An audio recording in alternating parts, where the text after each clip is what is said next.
ঈদের চতুর্থ দিনেও কাটেনি ভোগান্তি, ট্রেনের ফিরতি যাত্রায় শিডিউল বিপর্যয়ে চরম অস্বস্তিতে যাত্রীরা।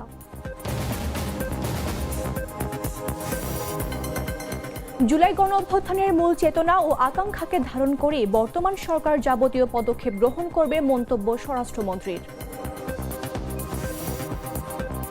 ১/১১ সময়ের আলোচিত সাবেক সেনা কর্মকর্তা ও ফেনী ৩ আসনের সাবেক এমপি মাসুদ উদ্দিন গ্রেফতার। যুক্তরাষ্ট্রের টেক্সাসে অপরিশোধিত তেল শোধনাগারে ভয়াবহ বিস্ফোরণ, স্থানীয় বাসিন্দাদের মধ্যে স্বাস্থ্য ঝুঁকি নিয়ে উদ্বেগ। এবং আসন্ন ফুটবল বিশ্বকাপের পর ফ্রান্স জাতীয় ফুটবল দলের কোচ হতে যাচ্ছেন জিনেদিন জিদান।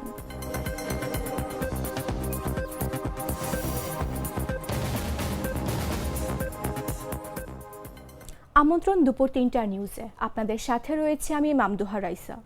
তো মশলা বদলে ফেলেছি, এবার আপনিও বদলে ফেলুন। একবার প্রাণ গুঁড়া মশলা ব্যবহার করেই দেখুন। সচিবালয়ে প্রধানমন্ত্রী তারেক রহমানের সঙ্গে বৈঠক করেছেন আন্তর্জাতিক মুদ্রা তহবিল IMF এশিয়া ও প্যাসিফিক বিভাগের পরিচালক কৃষ্ণ শ্রীনিবাসন। মঙ্গলবার সকাল 10টার দিকে মন্ত্রিপরিষদ বিভাগের প্রধানমন্ত্রীর দপ্তরে এই বৈঠক অনুষ্ঠিত হয়। বৈঠকে উপস্থিত ছিলেন অর্থমন্ত্রী আমির খসরু মাহমুদ চৌধুরী, অর্থ উপদেষ্টা রাশেদ আল মাহমুদ তিতুমির এবং অর্থ সচিব ডক্টর মোহাম্মদ খায়রুজ্জামান মজুমদার।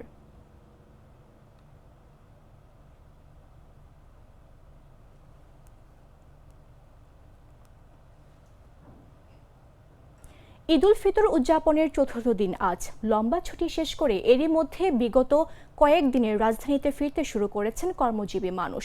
ফলে ঝিমিয়ে পড়া নগরীর ব্যস্ততা বেড়েছে রাজধানীর রেল স্টেশন কমলাপুরে। তবে ট্রেনের ফিরতি যাত্রায় শিডিউল বিপর্যয়ে ভোগান্তির কথা বলছেন ফিরতি যাত্রীরা। মঙ্গলবার রাজধানীর কমলাপুর রেল স্টেশনের যাত্রীরা এসব কথা বলেন। ঢাকা থেকে ছেড়ে যাওয়া ট্রেনগুলোরও শিডিউল বিপর্যয় ঘটছে বলে অভিযোগ করেছেন যাত্রীরা। জানা গেছে, ফিরতি ট্রেনের পাশাপাশি সকাল থেকে ছেড়ে যাওয়া বুড়িমারি এক্সপ্রেস ছাড়া সব ট্রেনই শিডিউল বিপর্যয় করে স্টেশন ছেড়ে গেছে। যাত্রীরা বলেন, গাড়ি আসতে দেরি করেছে আর অতিরিক্ত বগির জন্য 30% টাকা বেশি নিয়েছে।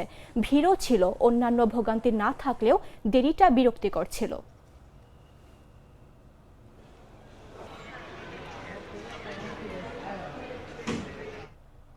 জুলাই গণ অভ্যুত্থানের মূল চেতনা ও আকাঙ্ক্ষাকে ধারণ করে বর্তমান সরকার যাবতীয় পদক্ষেপ গ্রহণ করবে বলে জানালেন স্বরাষ্ট্রমন্ত্রী সালাউদ্দিন আহমদ। বিশেষ করে জুলাই আন্দোলনে অংশগ্রহণকারী যোদ্ধাদের যে ইন্ডিমেনিটি দেওয়া হয়েছে তা সরকার গ্রহণ করবে বলেও নিশ্চিত করেছেন তিনি। মঙ্গলবার সকালে জাতীয় সংসদ ভবনের ক্যাবিনেট কক্ষে ত্রয়োদশ জাতীয় সংসদের বিশেষ কমিটির প্রথম বৈঠক অনুষ্ঠিত হয়। বৈঠকে যোগ দেওয়ার আগে সাংবাদিকদের বিভিন্ন প্রশ্নের জবাবে মন্ত্রী এ তথ্য জানান। সালাউদ্দিন আহমদ এ সময় বলেন, অন্তর্বর্তীকালীন সরকারের আমলে মোট 133টি অধ্যাদেশ জারি করা হয়েছিল। আজকের বৈঠকে এসব অধ্যাদেশ নিয়ে বিস্তারিত পর্যালোচনা করা হবে। সংসদীয় নিয়ম অনুযায়ী 30 কর্মদিবসের মধ্যে এই বিষয়গুলোর চূড়ান্ত সুরাহা করতে হবে। প্রতিটি ক্ষেত্রে জুলাই গণঅভ্যুত্থানের আকাঙ্ক্ষাকে সর্বোচ্চ অগ্রাধিকার দিয়ে সিদ্ধান্ত নেওয়া হবে। স্বরাষ্ট্রমন্ত্রী বলেন, বিভিন্ন প্রতিষ্ঠানের নাম পরিবর্তনের বিষয়টি আজকের আলোচনার অন্যতম প্রধান এজেন্ডা।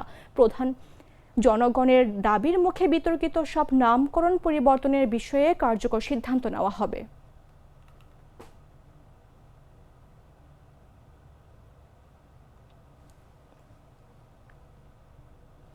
১/১১ সময়ের আলোচিত সাবেক সেনা কর্মকর্তা ও ফেনী ৩ আসনের সাবেক এমপি মাসুদ উদ্দিন চৌধুরীকে গ্রেফতার করেছে ঢাকা মহানগর গোয়েন্দা পুলিশ ডিবি। রাজধানীর বাড়িধারা DOHS এর একটি বাসা থেকে সোমবার গভীর রাতে তাকে আটক করা হয়। তার বিরুদ্ধে একাধিক মামলা রয়েছে বলে জানিয়েছে ডিবি। বিস্তারিত জাগরিক্স রিপোর্টে।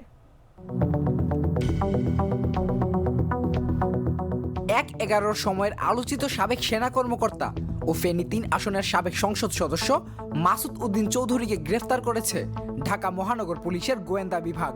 মঙ্গলবার সকালে এ তথ্য নিশ্চিত করেন ডিবি প্রধান শফিকুল ইসলাম। তিনি বলেন, মাসুদ উদ্দিন চৌধুরীর বিরুদ্ধে 5টির মতো মামলা রয়েছে।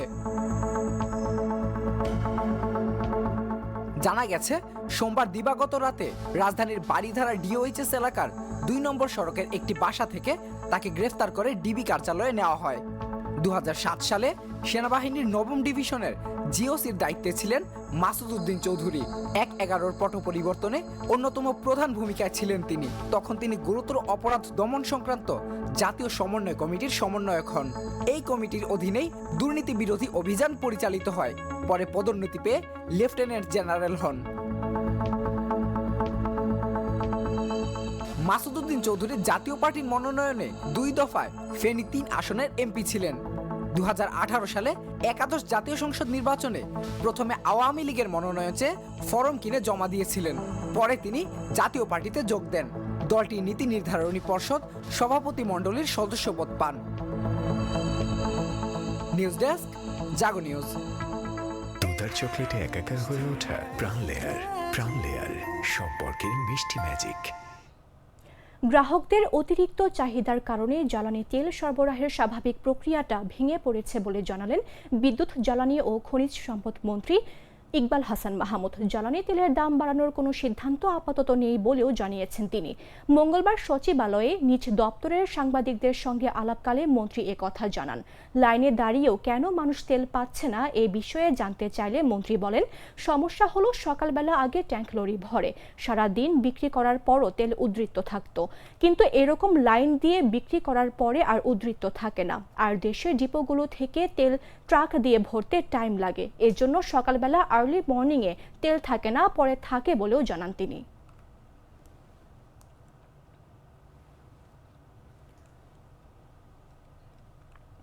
নাটোরের লালপুরে ট্রাক চাপায় ইজি বাইকের ৩ যাত্রী নিহত হয়েছেন। এ সময় আহত হয়েছেন অন্তত ৪ জন।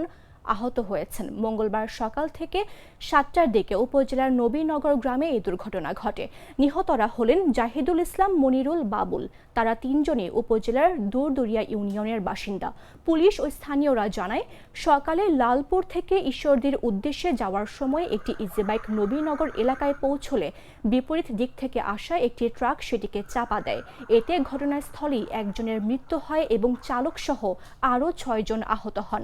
আহতদের উদ্ধার করে রাজশাহী মেডিকেল কলেজ হাসপাতালে ৫ জনকে ভর্তি করা হয়েছে। এছাড়া একজনকে লালপুর উপজেলা স্বাস্থ্য কমপ্লেক্সে ভর্তি করা হয়েছে।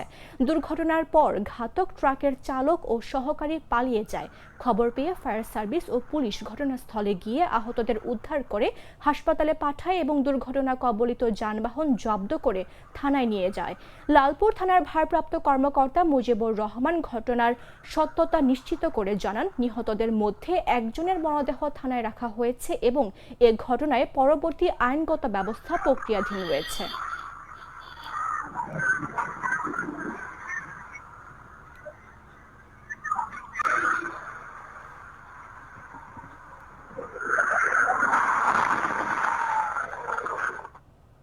কিশোরগঞ্জের ভৈরবের আগানগর ইউনিয়নের লুন্দিয়া এলাকায় ইমাম হোসেন নামে এক কিশোরকে কুপিয়ে হত্যা করা হয়েছে। সোমবার রাত 9:30টার দিকে ভৈরব উপজেলার আগানগর ইউনিয়নের লুন্দিয়া গ্রামে এ ঘটনা ঘটে। নিহত ইমাম হোসেন উপজেলার আগানগর ইউনিয়নের লুন্দিয়া গ্রামের পাগলাবাড়ি ঈশা মিয়ার ছেলে। এ সময় মকবুল মিয়ার ছেলে জুবায়ের নামের একজন গুরুতর আহত হয়েছেন। জানা যায়, ওই গ্রামের বড় পাড়ার একটি বাড়িতে গায়ে হলুদের অনুষ্ঠান চলছিল। ইমাম হোসেন বন্ধুদের সঙ্গে অনুষ্ঠান দেখতে যায়। এ সময় শেখ বংশের লোকজন ইমাম হোসেনকে পেয়ে তার সঙ্গে বাগবিতণ্ডায় জড়ায়। এ পর্যায়ে শেখ বাড়ির লোকজন ধারালো অস্ত্র দিয়ে ইমাম হোসেনকে আঘাত করলে সে দৌড়ে পালানোর সময় আয়ুব আলী মিয়ার বাড়ির কাছে আহত অবস্থায় লুটিয়ে পড়ে। পরে স্থানীয় লোকজন গুরুতর আহত অবস্থায় তাকে উদ্ধার করে ভৈরব উপজেলা স্বাস্থ্য কমপ্লেক্সে নিয়ে গেলে চিকিৎসাধীন অবস্থায় সে মারা যায়।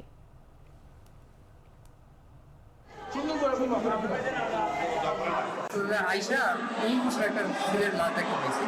ডাক্তার সাথে কথা বলছি, দ্বিতীয় অবস্থায় যে ডাক্তার ছিল, ডাক্তার বলছে হয়তো রক্তক্ষরণের মাধ্যমে মারা গেছে, বেশি অনেকক্ষণ সময় হয়েছিল তো।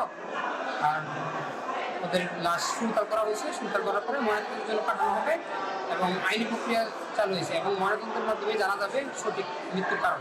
ইমাম নামে 17 বছরের একটা ছেলে রাত 11টার সময় আসে আহত অবস্থায়।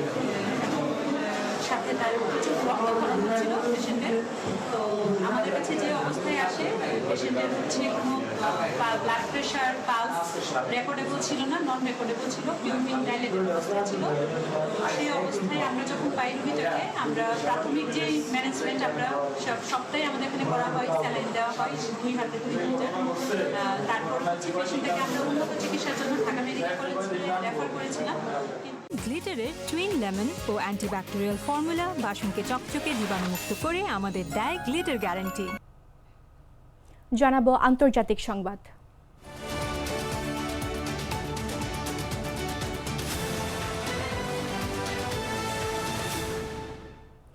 যুক্তরাষ্ট্রের টেক্সাস অঙ্গরাজ্যের একটি অপরিশোধিত তেল শোধনাগারে ভয়াবহ বিস্ফোরণের ঘটনা ঘটেছে। এতে আকাশ জুড়ে ঘন কালো ধোঁয়ার কুণ্ডলী দেখা যায় ও বিস্ফোরণের শব্দে আশপাশের বাসিন্দাদের ঘরবাড়ি কেঁপে ওঠে।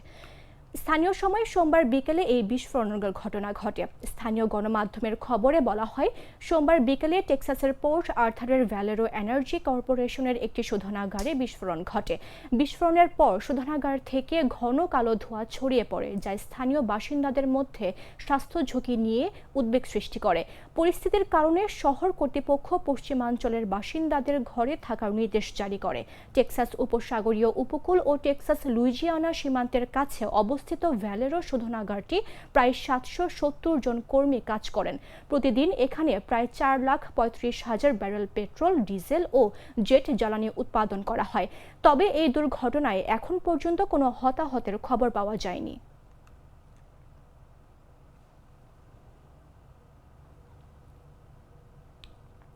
ফেরত গেল মধ্যপ্রাচ্যের যুদ্ধকালীন অভিযানে অংশ নেওয়া বিশ্বের বৃহত্তম মার্কিন বিমানবাহী রণতরী ইউএসএস জেরাল্ড আর ফোর্ড। সোমবার রণতরীটি গ্রিসের ক্রিট দ্বীপের একটি নৌঘাঁটিতে ফিরে গেছে। রণতরীটি গেল ফেব্রুয়ারি মাসে ক্রিট দ্বীপের সৌদি বে থেকে খাবার, জ্বালানি ও গোলা বারুদ সংগ্রহ করছিল। তবে 12 মার্চ জাহাজটির একটি লন্ড্রি রুমে অগ্নিকাণ্ডে ক্রু দলের 2 সদস্য আহত হন। মার্কিন সামরিক বাহিনী জানায়, গেল 12 মার্চ রণতরীটির লন্ড্রি রুমে লাগা আগুনে 2 জন নাবিক আহত হওয়ার পাশাপাশি জাহাজের অন্তত 100টি শয্যা মারাত্মকভাবে ক্ষতিগ্রস্ত হয়েছে। গেল ফেব্রুয়ারির শেষ দিকে ইরানের বিরুদ্ধে বড় ধরনের বিমান অভিযান শুরু করে যুক্তরাষ্ট্র ও ইসরায়েল। এই অভিযানে জেরাল্ড ফোর্ড ছাড়াও আব্রাহাম লিঙ্কন নামে আরেকটি মার্কিন বিমানবাহী রণতরী অংশ নেয়। কয়েক ডজন যুদ্ধবিমান নিয়ে গঠিত এয়ার উইং সমৃদ্ধ 2 রণতরী ইরান অভিযানে অত্যন্ত গুরুত্বপূর্ণ ভূমিকা রেখেছে।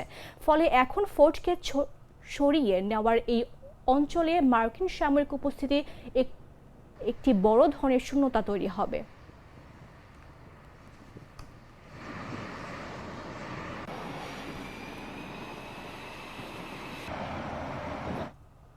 সংবাদ শেষ করব খেলার খবর জানিয়ে।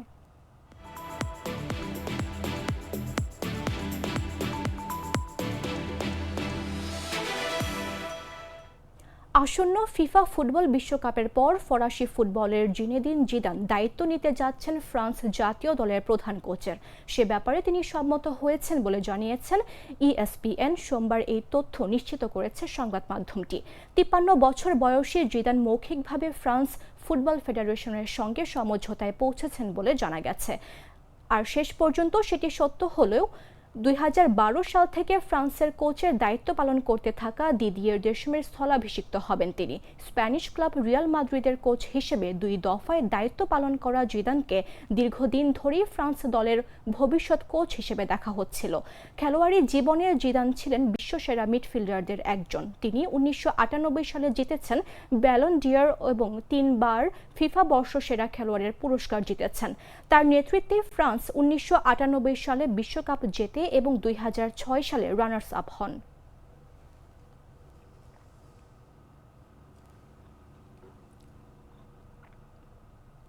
সংবাদ শেষ করার পূর্বে শিরোনামগুলো জানিয়ে দিচ্ছে আরও একবার।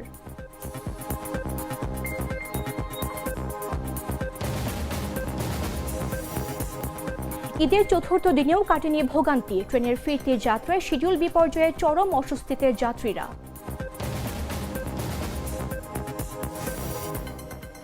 জুলাই গণঅভ্যুত্থানের মূল চেতনা ও আকাঙ্ক্ষাকে ধারণ করে বর্তমান সরকার যাবতীয় পদক্ষেপ গ্রহণ করবে, মন্তব্য স্বরাষ্ট্রমন্ত্রীর। 1-11 সময়ের আলোচিত সাবেক সেনা কর্মকর্তা ও ফেনী 3 আসনের সাবেক এমপি মাসুদ উদ্দিন গ্রেফতার। যুক্তরাষ্ট্রের টেক্সাসে অপরিশোধিত তেল শোধনাগারে ভয়াবহ বিস্ফোরণ, স্থানীয় বাসিন্দাদের মধ্যে স্বাস্থ্য ঝুঁকি নিয়ে উদ্বেগ। এবং আসন্ন ফুটবল বিশ্বকাপের পর ফ্রান্সের জাতীয় ফুটবল দলের কোচ হতে যাচ্ছেন জিনেদিন জিদান।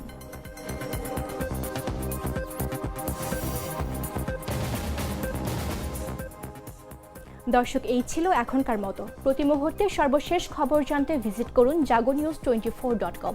ফলো করুন আমাদের ভেরিফাইড ফেসবুক পেজ এবং সাবস্ক্রাইব করুন জাগো নিউজের ইউটিউব চ্যানেল। ধন্যবাদ সবাইকে।